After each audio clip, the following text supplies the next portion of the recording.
Sir, our the online events.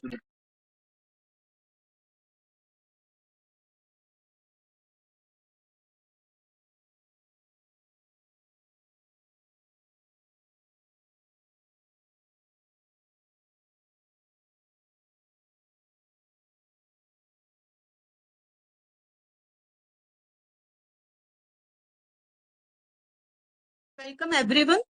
First of all, I express a sense of apology to all of you for getting late for the session.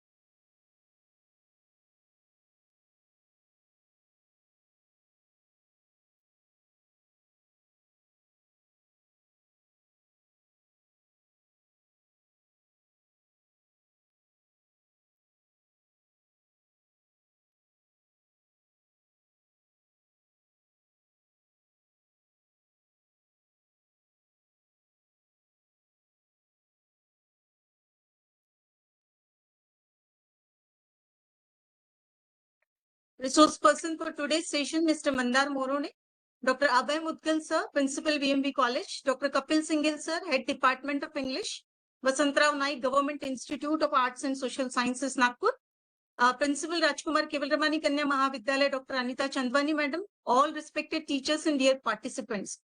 Today, it is the fourth day of the certificate course Shiva Kaushalya Skill Enhancement through Life and Leadership of Chhatrapati Shivaji Maharaj, jointly organized by VMB College, Nagpur, Government Institute of Arts and Social Sciences, Nagpur, and Rajkumar Kevalramani Kanya Mahavidyalaya, Nagpur, in collaboration with Department of Extension, Lifelong Learning, RTM Nagpur University, Nagpur. Effective goal setting involves defining clear objectives using frameworks to boost motivation and focus. Goal setting is the first step to shape personal and professional life. Achievement of goal setting requires strict discipline and consistency. ध्येय निश्चित कौशल्य इस किसी भी व्यक्ति के व्यक्तिगत तथा व्यावसायिक प्रगति के लिए पहली सीढ़ी मानी जाती है.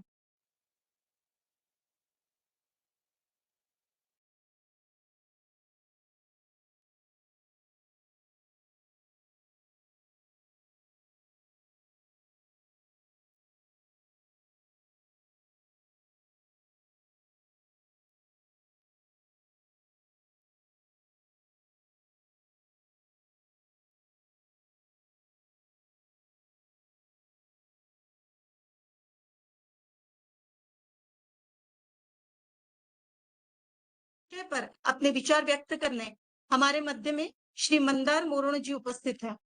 आप प्रतिष्ठित समाचार पत्र महाराष्ट्र टाइम्स नागपुर के प्रिंसिपल करस्पॉन्डेंट के रूप में कार्यरत हैं. सांस्कृतिक, शैक्षणिक, पर्यावरण इन विषयों पर वार्तांकन की जिम्मेदारी आप निभा रहे हैं.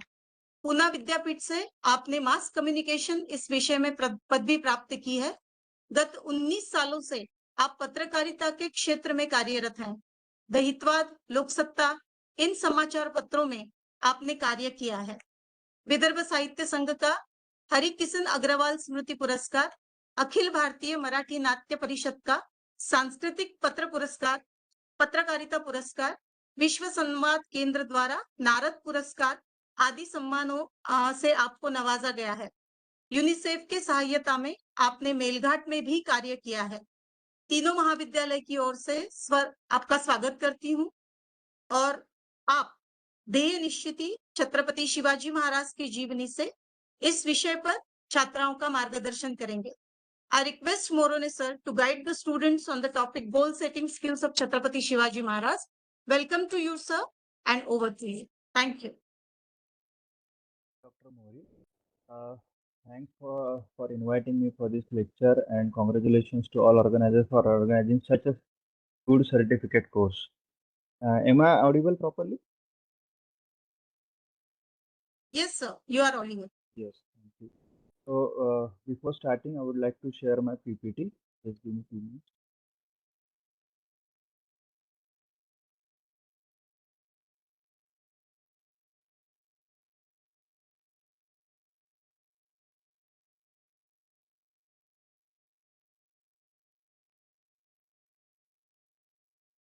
Yes, it is clearly visible. Visible, no? So PPT is visible and I am audible too.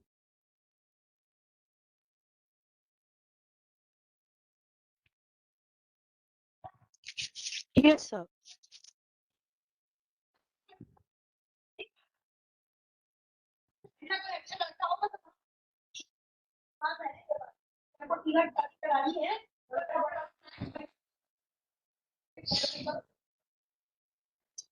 Okay, let's start the session. So as I have been told, I need to speak in Hindi and English mostly. जैसे कि मैं एक Marathi speaking person हूँ तो हो सकता है मेरी हिंदी में कुछ मराठी वर्ड्स आ जाए, so I request all participants to adjust with that and let's go ahead with our topic goal setting of Chhatrapati Shivaji Maharaj.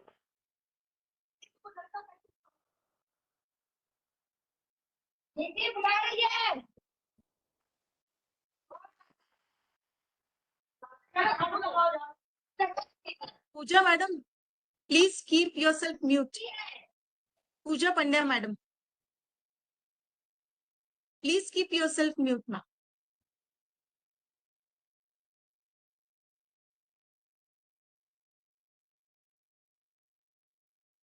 Okay, shall we start now? Hello. Yes, please, sir. Yeah. So our topic is goal setting skills of Chhatrapati Shivaji Maharaj.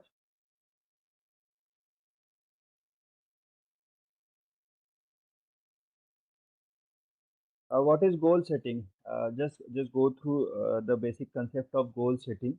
जैसे हम लोग जानते हैं कि कोई भी छोटी चीज करनी हो तो हम एक गोल सेट कर सकते हैं। जैसे एकदम सिंपल एग्जांपल हम ले, अगर हमारे घर में कोई इवेंट हो रहा है, शादी हो रही है या कुछ भी है, तो वो एक हमारा एक बेसिक प्राइमरी गोल हो जाता है कि इस इवेंट को हम सक्सेसफुली कैसे एग्जीक्यूट करें, कैसे इसको अच्छी तरह से निभा सके। तो that is our primary goal. और अ, अगर कोई एग्जांपल ले हम रियल लाइफ में, तो समझो एक क्रिकेट वर्ल्ड कप है, वो हमें जीतना है, so that would be our गोल।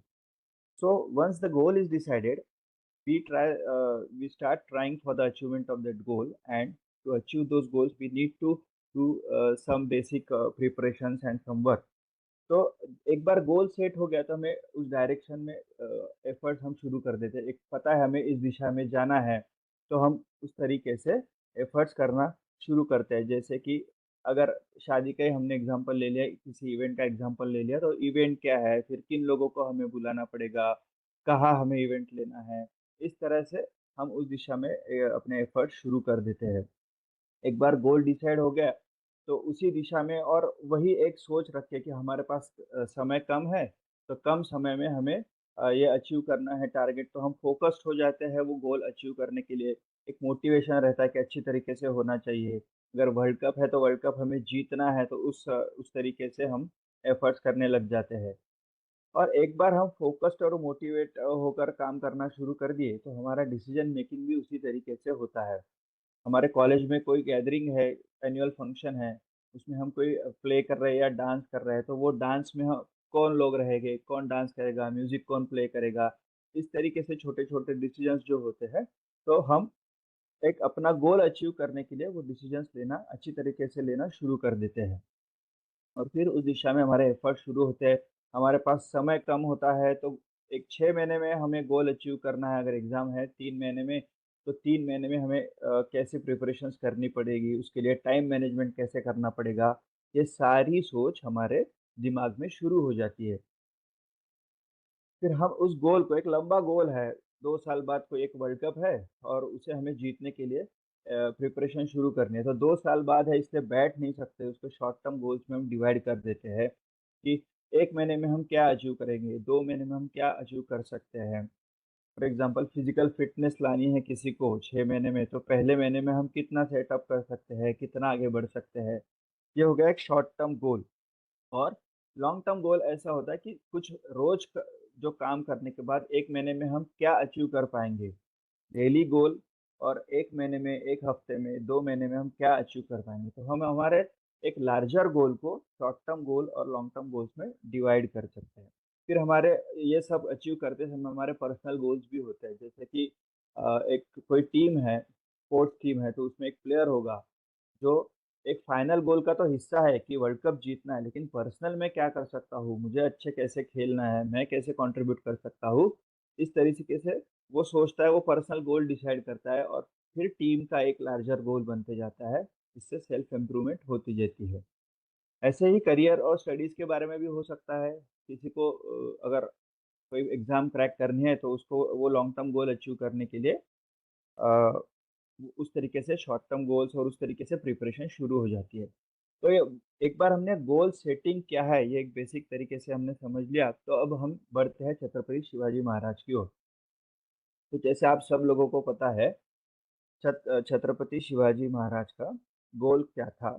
तो वो गोल था हिंदवी स्वराज्य स्थापन करना। इसका मतलब है हमारे देश के हमारे देश के राजा का एक स्वतंत्र राज्य हो, इस तरीके से उनका गोल था। Doctor Mohari, can you please give me feedback? Am I audible और is it going well? Anybody can tell me please, is it audible? Yes sir. Okay, thank you. बस मैं बीच में ऐसे पूछता रहूँगा, एक बार हाँ कर देना, सो मतलब नेटवर्क है नहीं है वो क्लियर हो जाएगा। तो thank you. Goal of Chhatrapati Shivaji Maharaj was forming स्वराज्य, हिंदवी स्वराज्य। आप लोगों को पता है कि जब शिवाजी महाराज का बर्थ ईयर है 1630, तो उस समय की सिचुएशन ऐसी थी कि पूरे देश में मुगलों का राज था नॉर्थ में। फिर साउथ में अगर हम आ जाते हैं तो यहाँ पे अलग अलग सल्तनत थी, जैसे कि निजाम शाही थी, आदिल शाही थी, कुतुब शाही थी, और ऐसे ये अलग अलग सुल्तान जो है वो अलग अलग जगह पे राज कर रहे थे। इनमें से बहुत सारे तुर्क थे, कोई अरब थे, कोई अलग अलग क्लैन से थे जो बाहरी देश से यहाँ पे आए हुए थे। और पूरी यहाँ की जो जनता थी, यहाँ की जनता उनकी गुलाम बन के रह गई थी, उनके लिए काम कर बड़े-बड़े सरदार भी इन सल्तनतों के लिए काम करते थे। जैसे छत्रपति शिवाजी महाराज के पिताजी थे, शहाजी राजे। वो शहाजी राजे भी इन्हीं सल्तनतों के लिए काम करते थे। कभी वो निजाम शाह के यहाँ सरदार थे, कभी आदिल शाह के यहाँ सरदार थे, तो कभी कुतुब शाह के यहाँ। कभी-कभी मुगलों के साथ काम करते थे। तो उनके जैसे ही अलग-अलग सरदार थे जो अलग-अलग जगह काम कर रहे थे, लेकिन यहाँ के लोगों का ऐसा कोई स्वराज नहीं था, यहाँ के लोगों का कोई किंगडम नहीं था। बहुत पहले मतलब शिवाजी महाराज के बहुत पहले औरंगाबाद के पास जो दौलताबाद है, वहाँ पे यादवों का राज हुआ करता था 1200-1300 में।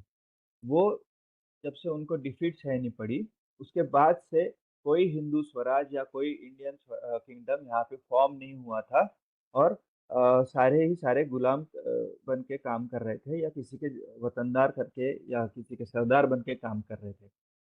इसका इफ़ेक्ट ये था कि यहाँ का राजा नहीं था, सारे बाहर के लोग थे, सारे सुल्तान बाहर के थे, तो यहाँ पे जो लूट मची थी और पूरी जनता को इसका खामियाजा भुगतना पड़ता था। जैसे कि कोई भी अटैक होता था तो यहाँ के खेत जलाए जाते थे, घर लूटे जाते थे, लड़कियों को और स्त्रियों को भगाया जाता था, जबरन उनसे ज़्यादा रेवेन्यू वसूल किया जाता था। तो ये सारी चीज़ों की वजह से यहाँ का जो देश था, specifically Maharashtra and southern India, तो यहाँ पे जो रेवेन्यू वाइज थे, वेल्थ वाइज थे, ये पूरा देश उजड़ चुका था, ये पूरा जो रीजन था ये उजड़ चुका था। तो हमें शिवाजी महाराज की तरफ देखते समय ये बैकग्राउंड समझना चाहिए कि किस बैकग्राउंड में शिवाजी महाराज बने थे। पूरी विषम परिस्थितियों में, in all situations, there was a king who raised the kingdom and he was Chhatrapati Shivaji महाराज।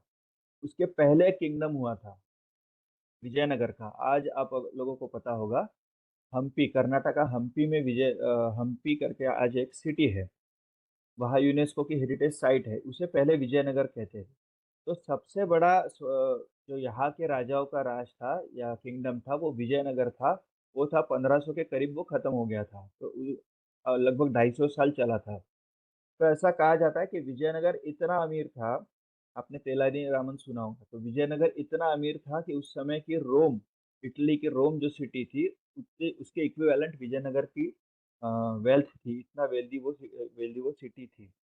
विजयनगर खत्म हो जाने के बाद फिर ऐसा कोई किंगडम नहीं बना था।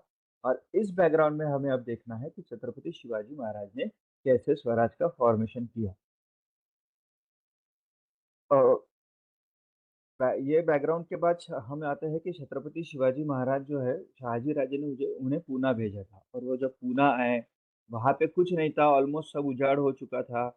और वहां पे जाके दादोजी कोंडे और छत्रपति शिवाजी महाराज और उनकी गाइड जिजामाता, इन तीनों ने मिलके पूना सिटी को डेवलप करना शुरू किया।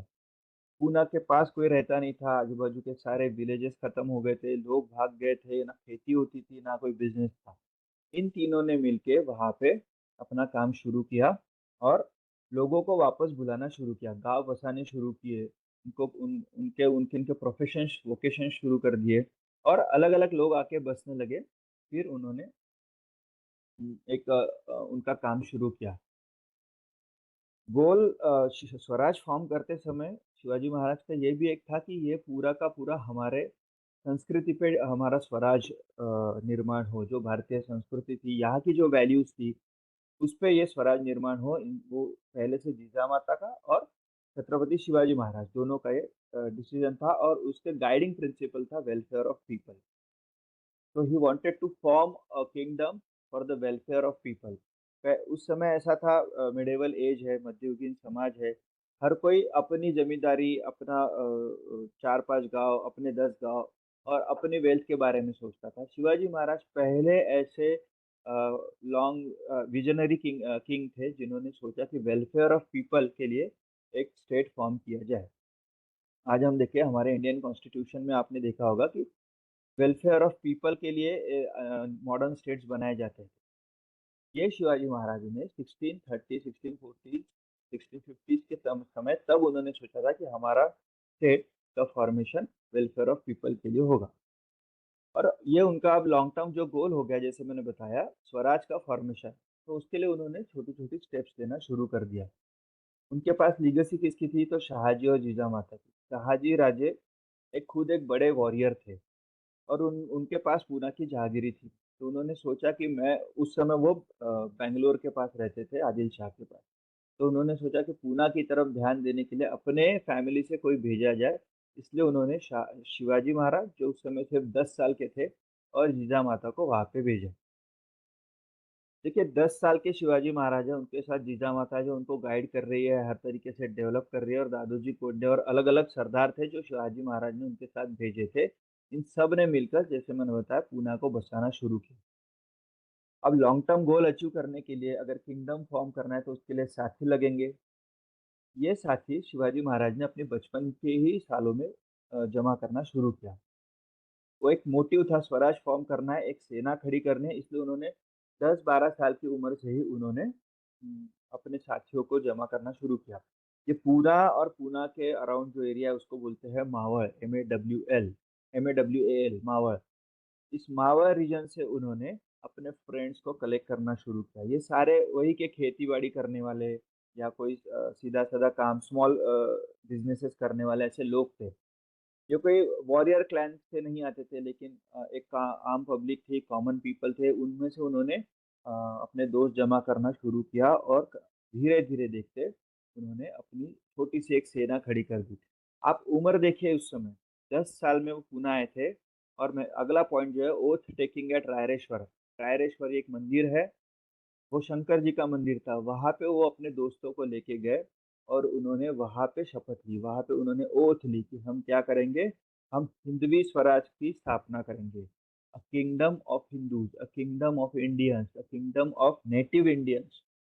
ये हम फॉर्म करेंगे। कौन करेंगे? हम करेंगे। और ये करने वाले लोग कौन थे? तो बच्चे। शिवाजी महाराज की उम्र उस समय सिर्फ 14 साल थी। अब आप अपनी उम्र से उसको मैच करके देखिए, या अपने आजू बाजू के 14 साल के लड़के लड़कियों को देखिए, और 14 साल की उम्र में एक बच्चा किस तरीके की सोच रखता है कि मैं मेरा खुद का किंगडम फॉर्म करूंगा। ये सोच एक बॉर्न विजनरी लीडर की थी। तो उस समय उन्होंने रायरेश्वर में अपने दोस्तों के साथ वो ओथ ली, और अपना काम आगे शुरू किया। एक बार ओथ ले ली, काम करना शुरू किया, लोगों से उन्होंने रेवेन्यू वसूल करना शुरू कर दिया, पर हर कोई तो उनको मानने वाला था नहीं।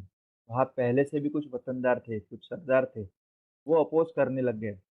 फिर उन लोगों को कंट्रोल करना ज़रूरी था अगर अपनी सत्ता मज़बूत करनी है तो। तो शिवाजी महाराज ने, दादोजी कोंडदेव ने इन सारे जो उनके अपोनेंट्स थे, उनको कंट्रोल में करना, उन राइवल्स को कंट्रोल में करना उन्होंने शुरू कर दिया। उसके लिए कभी वॉर करने पड़े, छोटी-मोटी लड़ाइयाँ करनी पड़ी या कुछ डिप्लोमेसी से उन्होंने उनको जीत लिया। पर धीरे-धीरे करके अपने अपोनेंट्स को अपने तरफ उन्होंने मोड़ना शुरू किया, अपनी स्ट्रेंथ बढ़ाना शुरू कर दिया। अपनी गोल को अचीव करने के लिए कभी पीछे आके, कभी एग्रेसिव बन के उन्होंने एक टीम बनाना शुरू कर दिया था, सो दैट अपनी स्ट्रेंथ बढ़ा सके। और जैसे मैंने बताया, अलग-अलग विलेजेस वहाँ फॉर्म भी होने लगे, लोग आके बसने लगे। धीरे-धीरे करके उनको पता चल गया कि ये शिवाजी महाराज एक अच्छा लीडर है, वो कुछ करना चाहता है, लोगों की भलाई के लिए काम कर रहा है और लोगों का विश्वास उनके तरफ बढ़ने लगा। तो जैसे-जैसे लोगों का विश्वास बढ़ने लगा, लोग आके वहाँ पे बसने लगे, गाँव फिर से काम करने लगे और ऐसे करते-करते वहाँ की पूना और उसके आस-पास के एरिया में सेटलमेंट्स बढ़ने लगी थी। अ, फिर ये अपना फिर उन्होंने जैसे-जैसे लोग बढ़ते गए तो फिर उन्होंने सोचा कि हमारी आर्मी होनी चाहिए। क्यों होनी चाहिए? क्योंकि उन्हें लड़ना था मुगलों से, उन्हें लड़ना था आदिल शाह से, निज़ाम शाह से और कुतुब शाह से। ये सारी बड़ी-बड़ी सल्तनतें थी। उसके अलावा मराठा सरदार भी थे जो अपोज़ में काम कर रहे थे, उनको भी कंट्रोल में लाना था, उनके साथ लड़ना था। और एक किंगडम अगर फ़ॉर्म करना है, एक स्वराज अगर फ़ॉर्म करना है, तो ज़रूरी है कि आपको मिलिट्री लगने ही लगने वाली है। तो अपने पास आर्म्ड फोर्सेस होना ज़रूरी है और इसलिए उन्होंने वो एक मिलिट्री खड़ी करना शुरू कर दिया था। पर उसके पहले उन्होंने खुद को एक गढ़ना शुरू कर दिया। सेल्फ इम्प्रूवमेंट के लिए काम करना शुरू किया था। एक राजा थे, एक लीडर थे, अगर सेना खड़ी करनी है तो उनके पास सेना के स्किल्स होना ज़रूरी था। इसलिए सेल्फ इम्प्रूवमेंट पे उन्होंने पहले फ़ोकस किया। दादोजी कोंडदेव ने उनके ट्रेनिंग की पूरी ज़िम्मेदारियाँ सौंपी थी लोगों को। जिजामाता का उन पे ध्यान था। तो ये दोनों मिलके शिवाजी महाराज को 10 साल की उम्र से उनकी डेवलपमेंट करा रहे थे। तो पहले उन्होंने जैसे बैटल और मिलिट्री स्किल्स सीखे, तलवार चलाना, दान-पट्टा उस समय के अलग-अलग जो वेपन्स थे, वो वेपन्स चलाना उन्होंने सीखना शुरू कर दिया। स्ट्रेंथ बढ़ानी शुरू कर दी थी, घुड़सवारी सीखना हो, इन सारी चीज़ों का ट्रेनिंग उनका चल रहा था उस तरीके से। और इसके अलावा उस समय जो पढ़ाई के जो सब्जेक्ट्स थे, टॉपिक्स थे, जैसे जिजामाता उन्हें रामायण या महाभारत के बारे में बताती थी। उसके अलावा प्राचीन शास्त्र जो थे हमारे वो पढ़ते थे। किलों के बारे में उन्होंने ज्ञान अर्जित करना शुरू किया। आगे चल के किलों का रोल उनके करियर में बहुत ही इम्पोर्टेंट रहा। वो ज्ञान उन्होंने बचपन से ही बटोरना शुरू कर दिया था। तो ये सारी स्किल्स शिवाजी महाराज ने धीरे-धीरे करके अपने में लाना, इनकलकेट करना शुरू कर दिया था। एक और उनकी क्वालिटी थी हार्ड वर्क। जी, कोई कितना भी टैलेंटेड रहे, आप लोगों को पता है, कोई कितना भी टैलेंटेड रहे, बिना हार्ड वर्क के कोई गोल अचीव नहीं होता और ये शिवाजी महाराज के लिए भी एप्लीकेबल। ये वो जानते थे, उनके गुरु, उनके गाइड्स, उनकी माता, ये सब लोग वो जानते थे और उन्होंने शिवाजी महाराज से हार्ड वर्क करवाना शुरू कर दिया था। ऐसा कहते थे कि शिवाजी महाराज खुद घंटों तक अभ्यास करते रहते थे या घुड़सवारी करनी है तो 40-45 किलोमीटर्स तक घुड़सवारी बिना रुके कर लेते थे। इन सारी चीज़ों की प्रैक्टिस उन्होंने बचपन में ही कर ली। अ, उनसे ट्रेनिंग करवा ली गई थी, लड़ने की हो, वॉरियर क्वालिटीज़ की हो, स्ट्रेंथ बनाने की हो या फिर एडमिनिस्ट्रेशन सीखने की हो। ये सारी चीज़ें उन्होंने समय देकर, अपनी ताकत देकर, पूरे डेडिकेशन से अब उन्होंने अचीव कर दी थी कि अब उनका पर्सनैलिटी डेवलप हो सके। तो खुद की पर्सनैलिटी डेवलप करने के लिए खुद पे वर्क करना और एक गोल अचीव करने के लिए एज़ अ लीडर खुद को तैयार करना, ये उनकी क्वालिटी हम सब सी हमारे लिए सबके लिए इंस्पिरेशन है। अब अ क्वालिटी टू फॉलो ऐसा हम उसको कर सकते हैं, कह सकते हैं। ये नॉलेज भी उन्होंने बहुत सारा एडमिनिस्ट्रेशन का बेसिकली एडमिनिस्ट्रेशन उस समय का कुछ अलग था।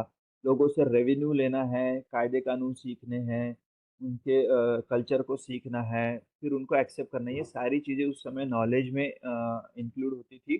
और ये सारी चीजें उन्होंने अचीव करना शुरू किया। एडप्टेबिलिटी अकॉर्डिंग टू सिचुएशन, ये करते करते ऐसा हुआ कि उनके जो एक गाइड थे दादोजी कुंडू, उनका देहांत हो गया, वो गुजर गए भी। अब सारी जिम्मेदारी इन पे आ गई थी। अब तक जिनके गाइडेंस में चलते थे वो सारी जिम्मेदारी अगर आ गई है और उम्र है लगभग 19 साल, बस उतनी ही उम्र में। तो लेकिन जैसे ही दादोजी कोंडदेव, जिनको शहाजी राजे ने अपॉइंट किया था, उनकी डेथ हो गई, इमीडिएटली शिवाजी महाराज ने टेक ओवर कर लिया। और सारी कोई भी अपोनेंट हावी ना हो, इसलिए इमीडिएट उन्होंने जो उनका मिलिट्री थी उस पर कंट्रोल कर लिया, कुछ चेंजेस कर लिए, लोगों को ऑर्डर्स भेज दिए, लेटर्स भेज दिए। और वो सिचुएशन को भाप के यही समय है कि मुझे अपनी ताकत दिखाई है, ये समय, यही समय जो मुझे एक्ट करना है, ये समझ के इमीडिएटली उन्होंने सिचुएशन को अडॉप्ट करके अपना होल्ड वहां पे जमाना शुरू कर दिया था। ठीक है, अब तक ओके चल रहा है? कोई बता सकता है आप में से कोई? Yes sir. Yes sir. Okay. और कोई डिफिकल्टी हो तो प्लीज मुझे रोकिएगा। अ, तो नेक्स्ट आते हैं development of arm forces. Army खड़ी की थी मैंने बताया, तो किन लोगों में से आर्मी खड़ी की उन्होंने? तो फ्रॉम कॉमन पीपल, ऐसे ही लोगों को, खेती बाड़ी करने वाले लोगों को उठाया, दोस्त बनाया, उनको ट्रेनिंग दिया और उनमें से वॉरियर खड़े किए। ये वॉरियर किस क्वालिटी के खड़े किए उन्होंने, ये हम आगे जाके अलग अलग एग्जाम्पल्स आएंगे उसमें मैं आपको बताऊंगा।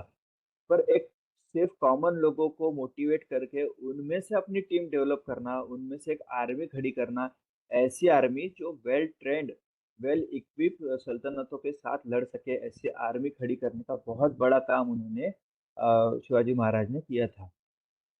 फोर्ट्स, ये सारी चीजें जो मैं बता रहा हूँ, ये फाइनल गोल की तरफ जाने वाले स्टेप्स है शिवाजी महाराज। फाइनल गोल फिर से मैं बताऊँ, स्वराज अचीव करना है, उस तरफ बढ़ते बढ़ते ये सारी चीजें small steps towards the goal है।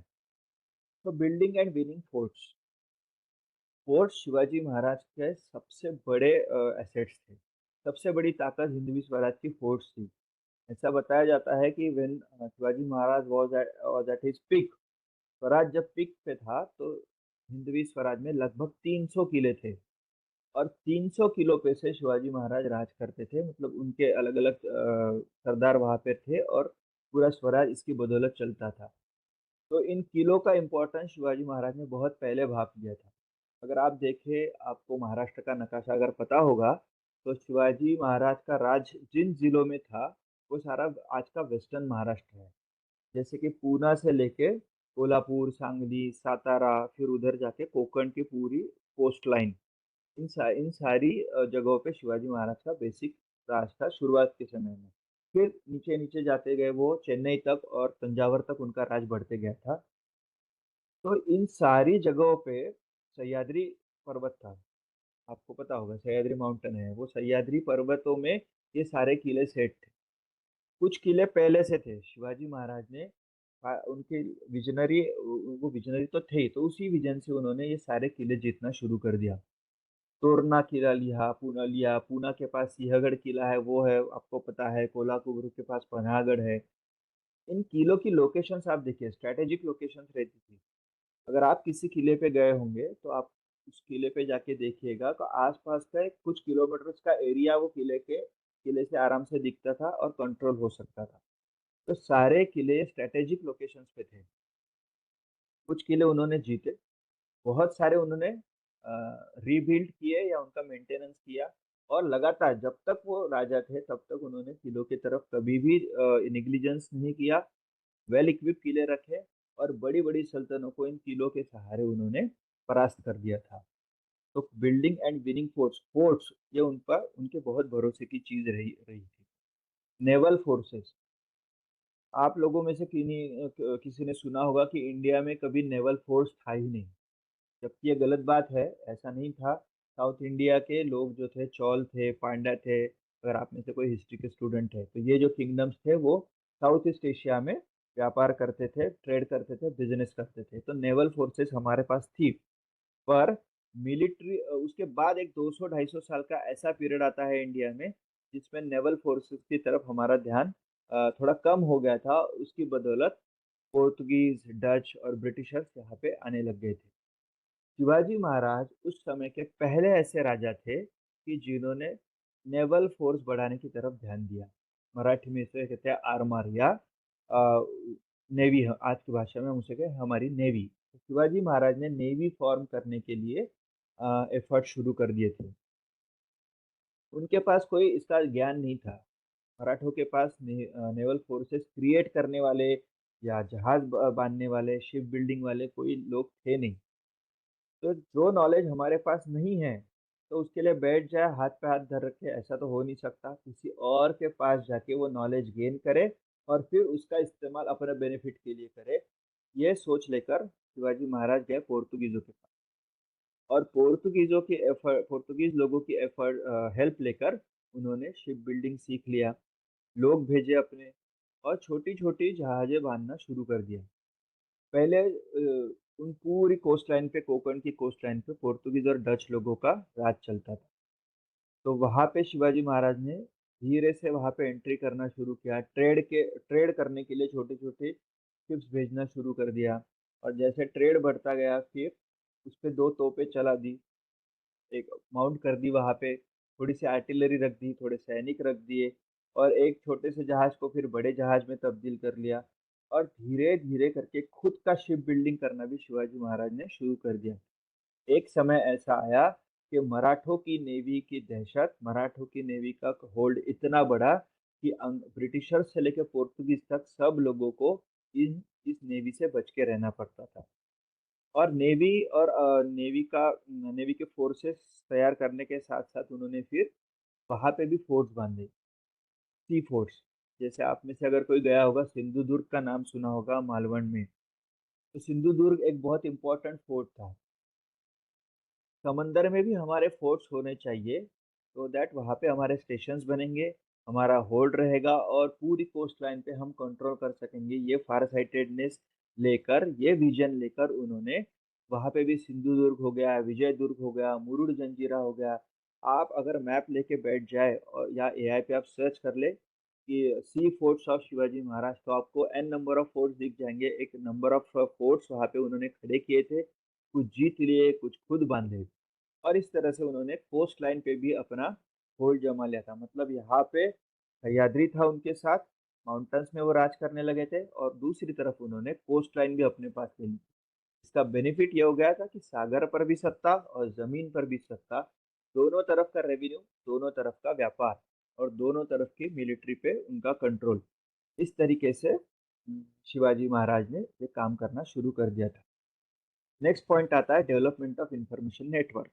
आपको अच्छा राज अगर करना है, तो आपके पास अच्छा इंफॉर्मेशन नेटवर्क होना जरूरी है। फिलहाल धुरंधर की चर्चा चल रही है। आप में से सारे लोग धुरंधर फर्स्ट पार्ट देख चुके होंगे, सेकंड भी किन्हीं लोगों ने देख लिया होगा और या आगे देखेंगे। धुरंधर इटसेल्फ इज अ एजेंट, और वो एक इंफॉर्मेशन नेटवर्क का एक कड़ी है। तो ये इंफॉर्मेशन नेटवर्क हर अच्छे देश के पास होता है। अगर आप थोड़ा और पीछे जाए, थोड़ा और पीछे मतलब 1000 साल पहले, 1500 साल पहले शिवाजी महाराज थे, तो आर्य चाणक्य हुए थे, चंद्रगुप्त के गाइड थे। तो आर्य चाणक्य ने अपने अर्थशास्त्र ग्रंथ में ये मेंशन किया है कि किसी भी सम्राट के पास, किसी भी राजा के पास उसके अपने गुप्तहेरों की, अपने सीक्रेट एजेंट्स की अच्छी टीम होनी चाहिए, अच्छा नेटवर्क होना चाहिए। और जिसके पास अच्छा नेटवर्क है, उसके पास इंफॉर्मेशन अच्छी रहेगी और इंफॉर्मेशन जिसके पास अच्छी है, वो अच्छी तरह से राज कर पाएगा। तो आज भी वही है, एआई के युग में भी जिसके पास इंफॉर्मेशन है, जिसके पास डेटा है, वही राज कर रहा है। तो उसी तरह से ये उस समय का डेटा भी जिसके पास रहता था, सीक्रेट इंफॉर्मेशन रहती थी, वो राजा अच्छी तरह से राज कर सकता था। शिवाजी महाराज ये जानते थे एज ए विजनरी लीडर, और उन्होंने धीरे धीरे करके अपना इंफॉर्मेशन नेटवर्क बनाना शुरू कर दिया था। किसी भी एरिया में थोड़ी सी भी सल्तनतों की कुछ भी मूवमेंट होती थी, तो शिवाजी महाराज के पास 1 या 2 दिन में उसकी इंफॉर्मेशन आ जाती थी। उनके नेटवर्क का सबसे बड़ा सीक्रेट एजेंट था बहिरजी नाइक। ये सारे नाम, ये सारी चीजें मैं जो बता रहा हूँ, आप इसको एआई पे या गूगल पे जाके सर्च कर सकते हैं।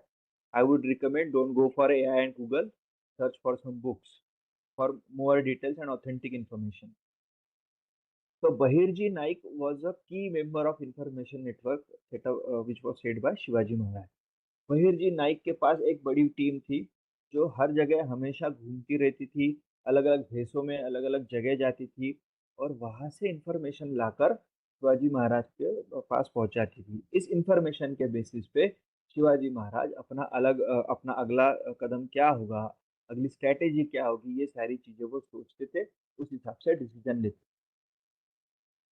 गनीमी कावा और guerrilla war, this is the best what should I say contribution of Shivaji Maharaj to Maratha Empire. Guerrilla war मतलब क्या है, आप में से बहुत लोगों को शायद पता होगा, या गनीमी कावा मतलब जब आपका शत्रु, आपका अपोनेंट अवेयर नहीं है, वो सुस्त है या रिलैक्स है, उसी समय उस पर अटैक कर देना, फास्ट अटैक करना, और जितने फास्ट अटैक किया मैक्सिमम उसका लॉस करके जैसे आए थे उसी तरह स्पीड से वापस चले जाना और फिर कहीं छुप जाना। इस तरह से वो गुरिल्ला वॉर होता है, गनीमी कावा उसे मराठी में कहते हैं। क्यों किया था ऐसा शिवाजी महाराज ने? देखिए, अगर आप फिर से एक बार नजर के सामने लाइए, इतना बड़ा हिंदुस्तान है, यहाँ पे औरंगजेब है जिसकी बहुत बड़ी सल्तनत है, मुगलों की सल्तनत, और नीचे बड़े बड़े सुल्तान हैं जिनके पास बहुत सारी दौलत है, सेना है। शिवाजी महाराज का स्वराज अभी अभी फॉर्म हुआ है, ना उनके पास इतनी बड़ी सेना है, ना घोड़े है, ना हाथी है, ना बंदूकें है, ना तोप है, ना ही उनके पास इतनी वेल्थ है। तो जो अपने लिमिटेड रिसोर्सेस है उनका ऑप्टिमम यूज करना to achieve our goals, optimum use of limited available resources to achieve our goals, that's the principle. So ये अचीव करने के लिए शिवाजी महाराज ने गुरिल्ला वॉर या गनीमी कावा का इन्वेंशन किया या उसका इस्तेमाल किया। शिवाजी महाराज के पास क्या था? नेचुरली उनके पास सह्याद्री था, किले थे। सह्याद्री के अलग अलग छुपने की जगह थी, माउंटेन में, इतने बड़े पर्वत में, इतने पहाड़ में छुपने की जगह कहीं थी। एक घना जंगल था पहाड़ों पे। तो इनका इस्तेमाल करके शिवाजी महाराज के 200, 250, 300 लोग अटैक कर देते थे मुगल सल्तनतों की बड़ी बड़ी सेनाओं पर। जितना नुकसान कर सके उतना नुकसान करते थे और इमीडिएटली वापस जाते थे। तो इतनी कारगर ये तकनीक उनकी थी कि कई सालों तक मराठा एम्पायर में गनीमी कावा के भरोसे उन्होंने पूरे हिंदी इंडिया को अपना राज बना लिया था। इंडिया में सक्सेस उन्होंने अचीव की थी। टू कोट द एग्जाम्पल, आपको बाजीराव पेशवा पता है, अब ये भी फिल्म आपने देखी है। तो बाजीराव पेशवा ने जो 100 साल बाद में आता है या 60-70 साल बाद में आता है शिवाजी महाराज के। तो शिवाजी महाराज के जाने के बाद भी 100 साल तक गनीमी कावा इफेक्टिवली यूज किया जाता था मराठों के द्वारा पूरे हिंदुस्तान में। फिर बाजीराव पेशवा हो, मल्हारराव होळकर हो, वहाँ ग्वालियर में सिंधियाज हो, बड़ौदा में गायकवाड़ हो, ये सारे जो मराठा सरदार थे, ये गनीमी कावा यूज करके ही लड़ते रहे अगले 100 साल तक। और ये सारा इन्वेंशन किया था एक छत्रपति शिवाजी महाराज ने, एक विजनरी लीडर, उसका एक इन्वेंशन और उसका इम्पैक्ट 100 साल तक। और उसी के भरोसे मराठा एम्पायर की एक स्थिति ऐसी आ गई थी, पूरे हिंदुस्तान पे, मुगलों पे भी मराठा एम्पायर का कंट्रोल आ गया था, राज चलने लगा था। तो उन्होंने स्ट्रेटेजी शिवाजी महाराज की ये देन मराठा साम्राज्य को थी, गनीमी कावा। लीडिंग फ्रॉम द फ्रंट, अब भाई कोई लीडर है तो आप लड़ो मैं कपड़े संभालता हूँ, इस तरीके के लीडर को कभी सक्सेस नहीं मिली। अनफॉर्चुनेटली और फॉर्चुनेटली फॉर इंडिया, उस समय की जो सल्तनतें थी वहां पे शहनशाह जो होता था वो खुद लड़ने नहीं जाता था, वो बैठा रहता था तख्त पे या दरबार में और उसके सरदार लड़ने जाते। शिवाजी महाराज एग्जैक्ट इसके अपोजिट थे। शुरुआती दिनों में शिवाजी महाराज ने, और लगभग उनके उनकी डेथ हुई 1680 में, 1678 तक वो खुद जाके लड़ाई करते थे, खुद लीड करते थे कई सारे बैटल। तो लीडिंग फ्रॉम द फ्रंट का एग्जांपल शिवाजी महाराज ने हर एक इंसिडेंट में दिया है। उनका खुद का परफॉर्मेंस इतना अच्छा था कि बाकी उनके जो सरदार थे, उनके जो वॉरियर्स थे, उनको एक इंस्पिरेशन मिलता था कि खुद महाराज जमीन पे आके लड़ रहे हैं, तो हमने भी अपना पूरा कंट्रीब्यूशन देना चाहिए, फिर वो लड़ना हो या एडमिनिस्ट्रेशन हो। Shivaji Maharaj was always a leader of the front, सामने एकदम फ्रंट पे जाके उन्होंने खुद जिम्मेदारियां लेके लोगों को गाइड किया था। तो his performance was the motivation for all his subordinates, all his followers, his military and his administration. कुछ एग्जांपल्स हम देखते हैं लीडिंग फ्रॉम द फ्रंट के। अब ये है अफजल खान की स्टोरी, आपको पता है, मोस्टली सारे लोगों को पता रहती है अफजल खान की स्टोरी। एक बार क्विकली हम देखते हैं। अफजल खान एक बड़ा सरदार था, बहुत बड़ा सरदार, और बहुत सारी सेना लेके वो आया था। उसको शिवाजी महाराज हरा ही नहीं सकते थे। अगर वो ओपन बैटल होता था, किसी भी बड़े प्लेटू पे, ग्राउंड पे अगर बैटल होता था, तो it was impossible for Shivaji Maharaj to defeat Afzal Khan. उन्होंने अपने इंटेलेक्ट का परिचय दिया। अफजल खान को बताया कि मैं डरा हुआ हूँ, आप मुझसे मिलने प्रतापगढ़ आइए। और प्रतापगढ़ के नीचे जो जंगल है, उस जंगल में उन्हें बुलाया। पूरा ट्रैक किया, खुद सेट की जगह मिलने की। अपने अपोनेंट को डिफीट करना है, अपने सामने जो हर्डल है उसको डिफीट करना है, तो अपने टर्म्स एंड कंडीशन पे उसको लाके डिफीट करना। इसके लिए पूरी स्ट्रेटेजिक प्लानिंग की थी। उस तरीके से लोकेशन सिलेक्ट किया, अफजल खान वहां पे आया, और अफजल खान को मारना है, ये डिसीजन लेके ही शिवाजी महाराज गए थे, क्योंकि उनको पता था अगर मैंने नहीं मारा तो अफजल खान मुझे मारने वाला है। तो खुद शिवाजी महाराज गए, उससे मिले, और अकेले में अफजल खान को उन्होंने अटैक किया और मारा। और अफजल खान को मार गिराया था एक अकेले शिवाजी महाराज ने। अफजल खान की हाइट, अफजल खान की स्ट्रेंथ, वो जितना बड़ा वॉरियर था, उसके सामने शिवाजी महाराज फिजिकली कुछ भी नहीं थे। उसके बावजूद अपने करेज के भरोसे उन्होंने, और अपने खुद पे विश्वास के भरोसे, अफजल खान जैसे एक बड़ा ऑब्स्टेकल उन्होंने हटा दिया था। अफजल खान सिर्फ पर्सनल ऑब्स्टेकल नहीं था उनके लिए, Afzal Khan was a danger to Swaraj. जब वो स्वराज में आ रहा था बेंगलुरु से, तब उसने पूरा इलाका डिवास्टेटेड कर दिया था। मतलब सारे खेत खलियान उजाड़ दिए थे, लोगों के गांव घर सब उजाड़ दिए थे। तुळजापुर का मंदिर, वहां की देवी की मूर्ति उखाड़ दी थी। ऐसे कई मंदिरों का नुकसान कर दिया था, और स्वराज नुकसान में जा रहा था। तो अफजल खान की डिफीट ये स्वराज के लिए भी एक फिर से एक बड़ी जीत थी, और स्वराज को फिर से उभरने का चांस उसके उससे मिला। और ये करने के लिए शिवाजी महाराज ने किसी और को नहीं चुना, वो खुद गए और खुद अफजल खान को मारा। सोचे इस लीडर का रुतबा उसके मिलिट्री में किस तरह से बड़ा होगा। जो सबसे बड़ा स्ट्रगल, जो सबसे बड़ा ऑब्स्टेकल है, मैं जाके निपटूंगा, मैं किसी के भरोसे नहीं रहूंगा। ये एक मैसेज उस आर्मी के लिए, उनके सबऑर्डिनेट्स के लिए कितना मोटिवेटिंग रहा होगा। पर सिर्फ भिड़ जाना और बिना सोचे समझे कुछ करना, ये उनकी कभी फितरत नहीं थी। कूल हेडेड लीडर थे। तो इस कूल हेडेड लीडर का एग्जाम्पल उन्होंने मिर्जा राजे जयसिंह के समय दिया। शिवाजी महाराज की ताकत बढ़ रही थी। औरंगजेब ने हर तरीके से ट्राई किया कि इस छोटे से सिवा को किसी तरीके से हराया जाए, लेकिन कोई सरदार हरा नहीं पा रहा था। शाइस्ते खान भी हार गया था। फिर औरंगजेब ने भेजा मिर्जा राजे जयसिंह। मिर्जा राजे जयसिंह जयपुर से थे, आमेर के किले में राज करते थे, and he was a big leader of Aurangzeb, बड़े सरदार थे। तो मिर्जा राजे जयसिंह ने पूरी तरीके से शिवाजी महाराज को अपनी कंट्रोल में ला लिया, पूरी तरीके से जकड़ दिया था। और एक ऐसी सिचुएशन आ गई थी कि अब या तो शिवाजी महाराज को सरेंडर होना पड़ेगा, या फिर डेथ ही हो सकती थी, स्वराज का नुकसान हो सकता था। अब कोई और रहता तो तो नहीं, ठीक है, मैं शहादत कर लूंगा, मैं मर जाऊंगा, लड़ूंगा, ये करूंगा, वो करूंगा। पर लॉन्ग टर्म गोल क्या था? स्वराज। तो उसके लिए जो कॉम्प्रोमाइजेस करने हैं, विड्रॉ करना है, तो वो कूल हेडेड एट्रीब्यूट जो है, वो जो एटीट्यूड है, वो शिवाजी महाराज में था। उन्होंने मिर्जा राजा सिंह को मैसेज भेजा कि जी हाँ, मैं पीछे हटने के लिए तैयार हूँ। मैं डर गया हूँ आपसे, आप बहुत बड़े हैं, मेरे पिता के समान है, ऐसा है वैसा है, और इस तरीके से मैं विड्रॉ करने के लिए तैयार हूँ। नहीं है आपके पास रिसोर्सेस, आपके पास ताकत नहीं है, और सिचुएशंस जिंदगी में क्रिएट हो जाती है, तो हर समय भिड़ जाना ये कोई सोल्यूशन नहीं है। पूरा खत्म हो जाना ये सोल्यूशन नहीं होता है। कुछ स्टेप बैक्स लेने से कोई कम होता नहीं है, अपनी रिस्पेक्ट कम नहीं हो जाती है अगर हम थोड़ी देर के लिए विड्रॉ कर लें। तो ये सोच के शिवाजी महाराज ने उनके साथ एक ट्रीटी साइन कर ली, और लगभग 23 किले उन्हें जयसिंह को सौंपने पड़े, मिर्जा राजे। और जयसिंह ने जो ट्रीटी की, उसके हिसाब से शिवाजी महाराज औरंगजेब के सिर्फ एक सरदार बन गए, और उनको जाना पड़ा आगरा। फिर आगरा का इंसिडेंट आता है। वहां पे जैसे पहुंचे, औरंगजेब ने उनको अरेस्ट कर लिया था। वहां पे उन पे निगरानी रखी गई थी।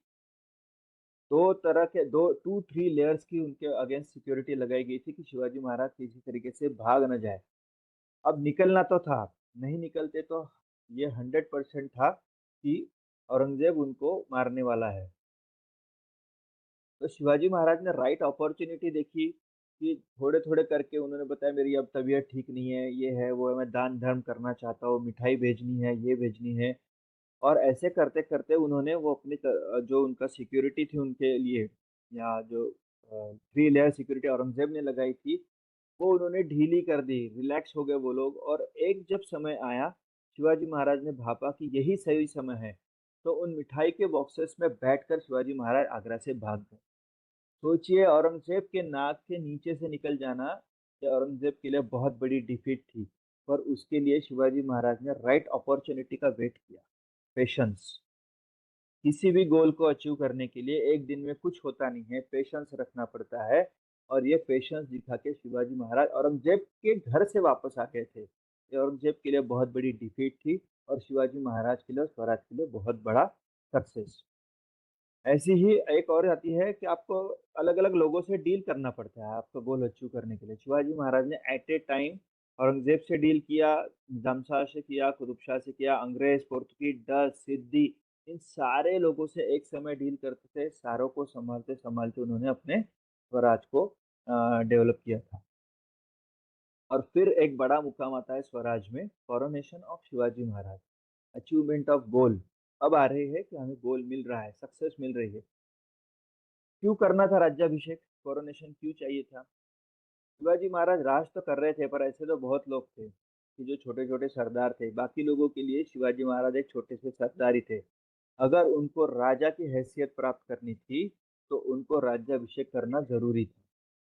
काशी से गागा भट्ट करके पंडित आए और भी पंडित आए और उन सभी लोगों ने कहा कि कई सालों में एक हिंदू छत्रपति, एक हिंदू सम्राट बनानी है। तो एक हिंदू सम्राट बनाने के लिए यहाँ इंडियन बॉर्न किंग बनाने के लिए आपको कोरोनेशन करना, राज्याभिषेक करना ज़रूरी है। इससे लोगों में और बाकी सारे पॉपुलेशन में कॉन्फिडेंस बढ़ जाएगा और इसलिए सारों के साथ सबके साथ सलाह-मशवरा करने के बाद शिवाजी महाराज ने निश्चित किया कि हाँ, हमें राज्याभिषेक करना है और उस राज्याभिषेक के लिए उन्होंने जगह चुनी रायगढ़। ये रायगढ़ ही था जो राज्य कैपिटल थी। आपका बेस कहाँ रहेगा? आपका बेस वहाँ रहेगा जहाँ से आप बेस्ट ऑपरेट कर सको। फिर रायगढ़ और सह्याद्री का कनेक्शन है, आप रायगढ़ का जियोग्राफिकल लोकेशन देख लीजिएगा। अपने पास थोड़ा समय कम है, तो इसलिए मैं थोड़ा-सा भी स्पीडली कर रहा हूँ। तो उन्होंने रायगढ़ एक बहुत ही डिफिकल्ट टू अचीव ऐसा लोकेशन था, ओपोनेंट्स के लिए, एनिमी के लिए। वहाँ तक पहुँचना भी मुश्किल था। वहाँ पे उन्होंने अपनी कैपिटल फ़ॉर्म की, वहाँ पे राज्याभिषेक का बहुत बड़ा सेरेमनी हुआ। हर जगह से लोग आए, अलग-अलग सल्तनतों से उनके दूत आए, उन्होंने नज़राने दिए और शिवाजी महाराज का राज्याभिषेक पूरी तरह से एक शास्त्र शुद्ध पद्धति से हुआ। शिवाजी महाराज अब बन गए राजा शिव छत्रपति। छत्रपति शिवाजी महाराज द किंग। तो सिर्फ किंग बन के रह गया ऐसा नहीं हुआ, उन्होंने पूरी सिस्टम एक डेवलप की। आपको गोल अचीव करना है तो पूरी सिस्टम डेवलप करनी है, छोटी छोटी चीजों पे ध्यान देना है। उन्होंने अपना एक मंत्रिमंडल बनाया जिसे कहते थे अष्टप्रधान मंडल। उसमें 8 लोग थे। अब 8 ही क्यों? तो रामायण महाभारत में भी 8 प्रधानों का उल्लेख है कि एक राजा का मंत्रिमंडल कैसा होना चाहिए, तो उसमें 8 लोग होने चाहिए। अब इसका रेफरेंस लेके उन्होंने अष्टप्रधान मंडल बनाया, 8 लोगों को अलग-अलग ज़िम्मेदारियाँ दी और अपने मंत्रिमंडल से काम करने लगे। उस समय तक मोस्टली सल्तनतों के चलती थी मुद्राएँ या कॉइन्स वगैरह। शिवाजी महाराज ने खुद की राज मुद्रा तैयार की। आपने देखी होगी उसकी पिक्चर भी आपको मिल जाएगी।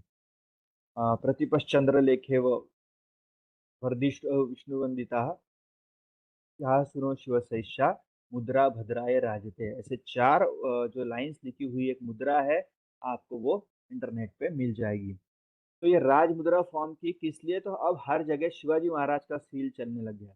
मतलब जैसे हमारी हमारी आरबीआई की नोट चलती है, उसी तरह से शिवाजी महाराज की मुद्रा और उनके कॉइन्स अब चलने लगे। उनकी कॉइन्स से अब रोज के व्यवहार होने लग गए थे और उन्हें एक दिया केसरिया फ्लैग, एक केसरी ध्वज जो उनके राज्य का ध्वज था, वो भी उन्होंने नया बनाया। ये सारी चीजें बनाते-बनाते उस समय की लैंग्वेज थी फ़ारसी, मोस्टली सब व्यवहार जो होता था वो फ़ारसी में होता होता था।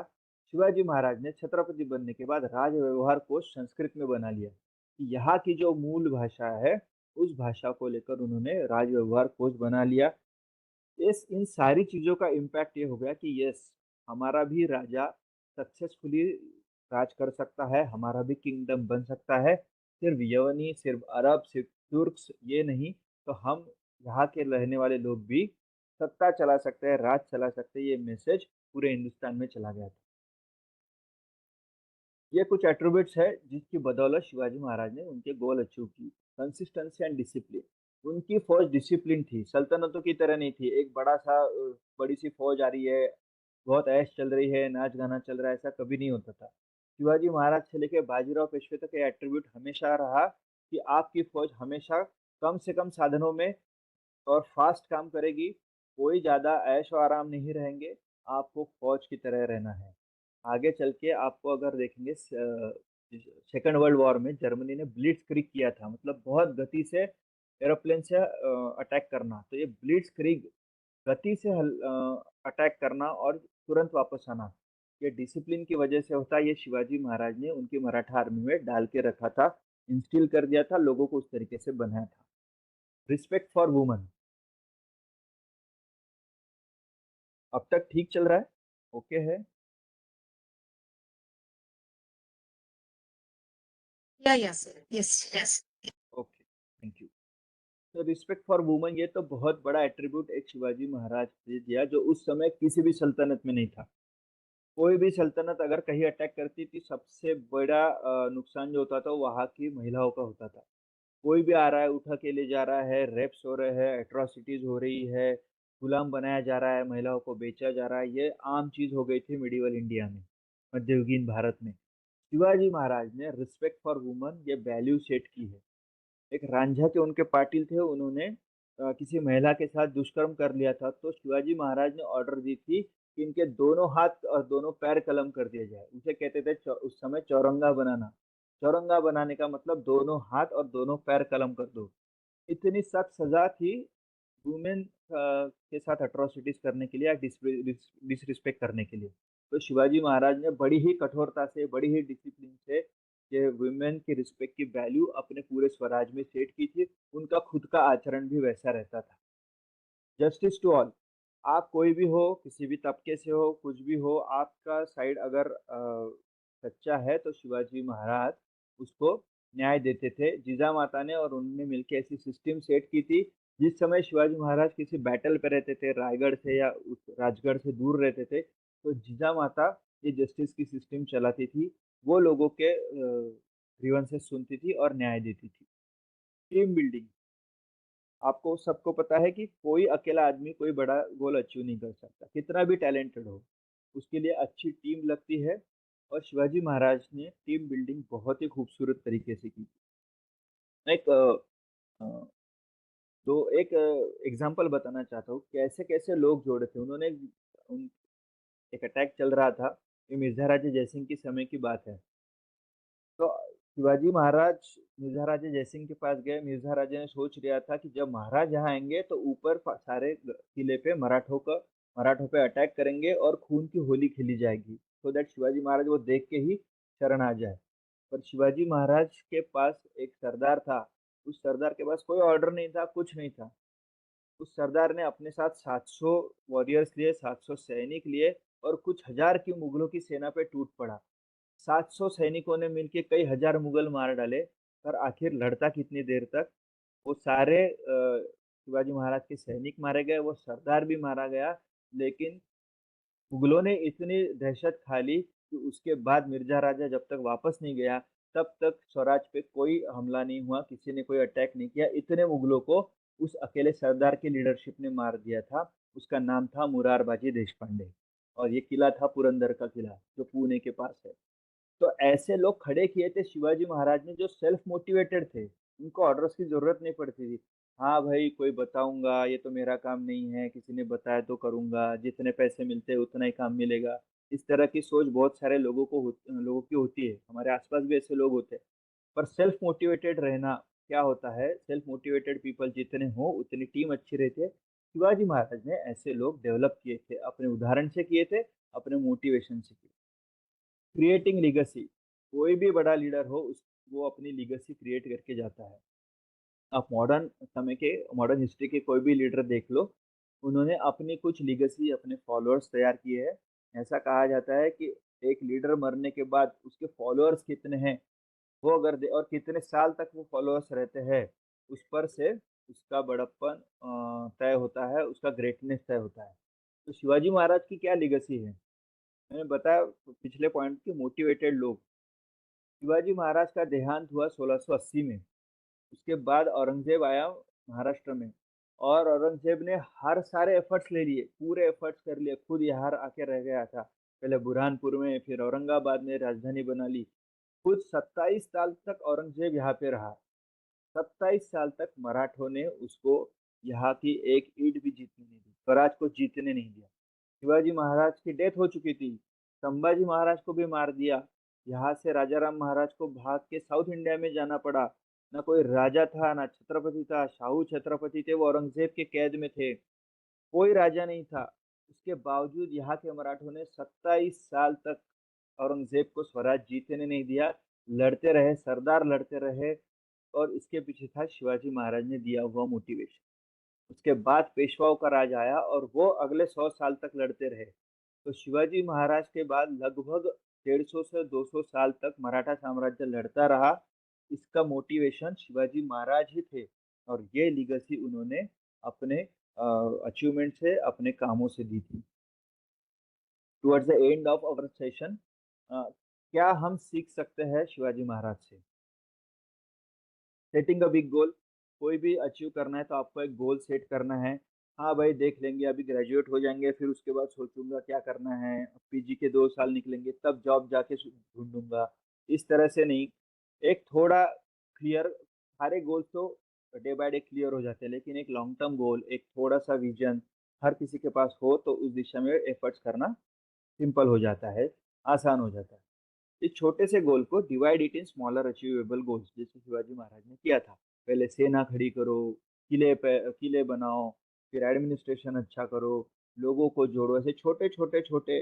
पहले निजाम शाह को परास्त करो, फिर मुगलों की तरफ जाएंगे। ऐसे छोटे छोटे गोल डिसाइड करके उससे इन सारे गोल्स को मिलाकर एक बड़ा अचीव किया गोल। ये सारा एक कनेक्ट द डॉट्स जिसे हम कहते हैं मैनेजमेंट की लैंग्वेज में। तो एक एक डॉट कनेक्ट करते करते ऑफ स्मॉलर गोल्स उन्होंने एक बड़ा गोल अचीव किया, स्वराज की स्थापना की। इसी तरह से हमारे लाइफ में भी हम कनेक्टिंग द डॉट्स करते गए तो हमारा अचीव हो सकता है बड़ा गोल। फोकस एफर्ट्स, पर सिर्फ थ्योरी से कुछ नहीं होता, एफर्ट्स लेने पड़ते हैं। सचिन तेंदुलकर जैसे टैलेंटेड प्लेयर को भी मैदान में जाके मेहनत करनी पड़ती है। ऐसा कहते हैं कि आप 10,000 तास, 10,000 आवर्स अगर प्रैक्टिस करो तो जाके आपको किसी चीज़ में प्रोफिशिएंसी आती है, तो उसमें आप कौशल पा सकते हो। तो आपको एफर्ट्स लेने पड़ते हैं, कोई भी रहे, किसी भी फील्ड में रहे, उसको बिना एफर्ट्स के आपको सक्सेस अचीव नहीं होती। शिवाजी महाराज ने ऑलमोस्ट 40 ईयर्स, कंसिस्टेंटली ही वर्क। घर में कम रहे, ज्यादा से ज्यादा वो लड़ाइयों पे रहे, या किसी मोर्चे पे रहे, या किसी के साथ डिप्लोमेसी करते रहे। Almost 40 year consistently without taking rest he work for his goal, he work for Swaraj. और as a result of those efforts हमें हिंदवी स्वराज्य प्राप्त हुआ। आज महाराष्ट्र जो है उसका रीजन शिवाजी महाराज ने जो काम करके दिया वो था। Ethics and values to create legacy. कैसे पहचाना चाहिए, हम जाना चाहिए हमारे काम को। कोई बिजनेस चलाता है, कोई व्यापार करता है, या कोई काम करता है, तो भाई वो तो करप्टेड ऑफिसर है, वो तो करप्ट बिजनेस है, ये माल में ये मारता है, वजन कम देता है, या ये एथिकल प्रैक्टिस नहीं करता, लोगों को लूटता है। इस तरह से बिजनेस करना है या टाटास की तरह बिजनेस करना है? आप लोग टाटास की लीगेसी जानते हो। रतन टाटा जो लास्ट थे, पहले टाटा से लेकर रतन टाटा तक, आपको अगर पता होगा तो इंडिया के इंस्टीट्यूट ऑफ साइंस से लेकर भाभा एटॉमिक रिसर्च सेंटर से लेकर कई सारी साइंस की इंस्टीट्यूशन, सोशल इंस्टीट्यूशन, ये सारी इंस्टीट्यूशन टाटाज ने डेवलप की है। और टाटाज का जो कंट्रीब्यूशन नेशन बिल्डिंग में वो अलग तरीके का है। वो अगर वो चाहते तो सिर्फ बिजनेस देख सकते हैं, पर उन्होंने इतनी फिलंथ्रॉपी की, इतना कंट्रीब्यूशन दिया नेशन बिल्डिंग के लिए कि Tata itself is not only brand of business but brand of philanthropy, brand of humanity. पूरे देश पे टाटास के नाम का एक रिस्पेक्ट बन चुका है। तो ये होती है लीगेसी। आप अपने काम से क्या देना चाहते हो। काम तो कोई भी कर लेगा, पर आपको याद कैसे रखा जाएगा। आपको क्रिकेट में मैच फिक्सिंग के लिए ध्यान में रखा जाएगा या राहुल द्रविड़ की तरह ध्यान में रखा जाएगा। यह डिसाइड करता है कि आपका एटीट्यूड कैसा है। शिवाजी महाराज का एटीट्यूड ये था कि उन्होंने इस तरीके से राज किया कि एक जानता राजा, आदर्श राजा, आइडियल किंग, इस तरीके से लोग आज उन्हें देखते हैं।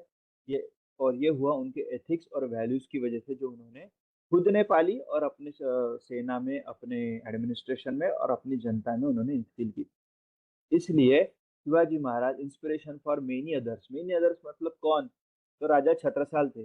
राजा छत्रसाल शिवाजी महाराज के तरफ आए थे और कहा मुझे आपके नौकरी में रख दो, मैं आपके साथ काम करूंगा, आपके अंडर काम करूंगा। शिवाजी महाराज ने उन्हें कहा नहीं, आप खुद एक राजा हो, आप वापस बुंदेलखंड जाइए, खुद का एम्पायर खड़ा कीजिए, हम आपके साथ हैं।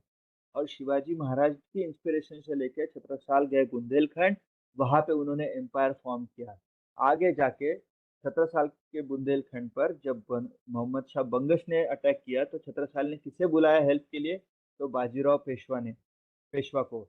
बाजीराव पेशवा गए, उन्होंने बंगश को हराया, छत्रसाल की सिक्योरिटी की उन्हें प्रोटेक्ट किया। ये इंस्पिरेशन बाजीराव के पास किसका था? तो शिवाजी महाराज का था, क्योंकि छत्रसाल और शिवाजी महाराज के रिलेशन थे। उनकी बदौलत एक राजा बन पाए थे। तो इंस्पिरेशन फॉर जनरेशन, इसका एग्जाम्पल हमारे पास शिवाजी महाराज आते हैं। इस तरीके से शिवाजी महाराज का स्वराज ये ना ही सिर्फ एक हिस्ट्री का पार्ट है, बट हमारे डे टू डे लाइफ में सीखने के लिए भी एक बहुत बड़ा एग्जाम्पल है, जो आगे जाके भी सबके लिए इंस्पिरेशन बना रहेगा। और शिवाजी महाराज खुद एक इंस्पिरेशन बने रहेंगे। Thank you.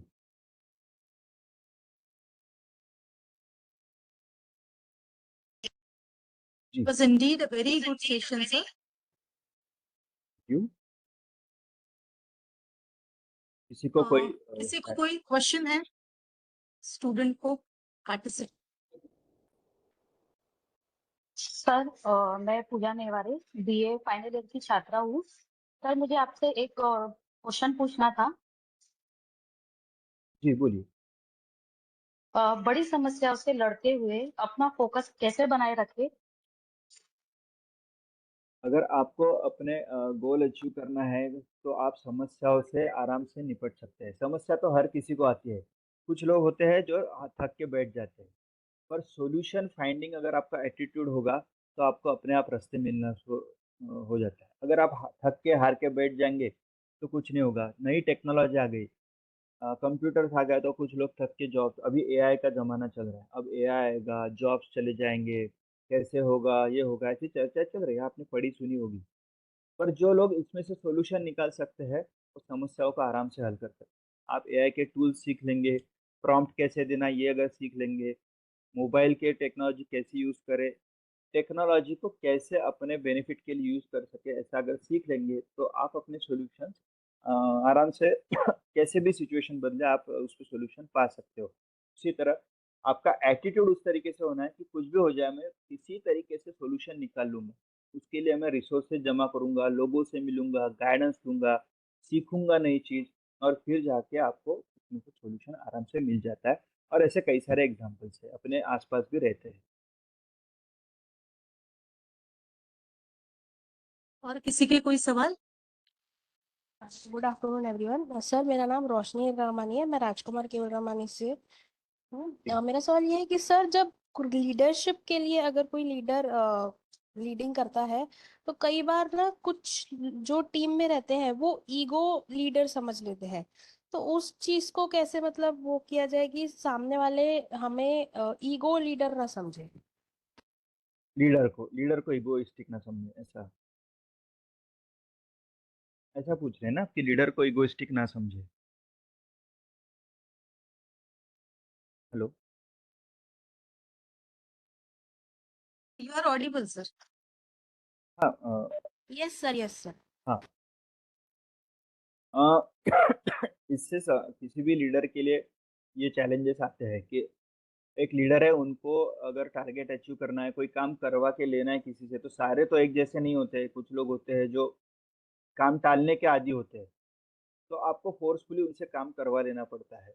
आपको अपनी लीडरशिप दिखानी पड़ती है, मैं लीडर हूँ, ये आपको जताना पड़ता है। तो उस समय लोग आपको शायद इगोइस्टिक समझ बैठते हैं। तो उसके लिए proper communication, from my point of view, proper communication is the key. आप एक तो अच्छे से उनसे बात करें सामने बिठा के कि आपके एक्सपेक्टेशंस उनसे क्या है, टीम से क्या है, और जो इंडिविजुअल है उसका रोल क्या है। ये अगर लीडर उससे बता दे कि तुम्हें ये रोल अचीव करना है, इतना काम तुम्हें करना है, तो आप दोनों के बीच, मतलब लीडर और उसके बीच जो कॉन्फ्लिक्ट आ रहे हैं, वो कम्युनिकेशन के माध्यम से अगर आप कम कर सको, रिड्यूस कर सको, तो काम करने में आसानी होती है। मिसअंडरस्टैंडिंग्स होती है, तो वो भी दूर हो सकती है प्रॉपर कम्युनिकेशन के तौर पे, उसका यूज करके। तो इस तरीके से अगर अच्छा कम्युनिकेशन, अच्छा अंडरस्टैंडिंग टीम में डेवलप हो गया, एक दूसरे के लिए बिलीफ अगर क्रिएट हो गया, तो फिर वो ईगोइस्टिक वाला जो इशू है, वो टीम मेंबर्स को लगता नहीं है। मोस्टली बहुत बार लीडर्स की भी गलती हो जाती है कि वो खुद को लीडर मतलब रूलर समझने लगते हैं, बॉस मतलब बाकी लोग मेरे स्लेव्स है, इस तरीके से बिहेव कर अगर करने लगे, तो ऑब्वियस है कि आपकी टीम आपका सपोर्ट नहीं करेगी। Proper communication, respect to team members, अगर ये रहा, तो आपको उनका सपोर्ट भी मिलेगा, और ये ईगो वाले जो इश्यूज है, वो मेरे ख्याल से रेक्टिफाई हो सकेंगे। Thank you sir, thank you.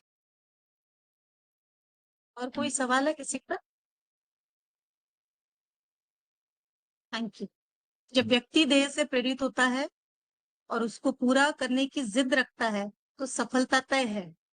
उसमें भी ध्येय अगर राष्ट्रधन का हो, तो ऐसे उदात्त ध्येय की प्राप्ति में मुश्किलें तो बड़ी आती है, लेकिन छोटी सी उम्र में ध्येय निश्चित करके अनेकों शक्तिशाली साम्राज्यों से संघर्ष कर छत्रपति अगर हिंदवी स्वराज्य की स्थापना कर सकते हैं, तो उनके व्यक्तित्व से अनेक कौशल्य छात्र सीख सकते हैं।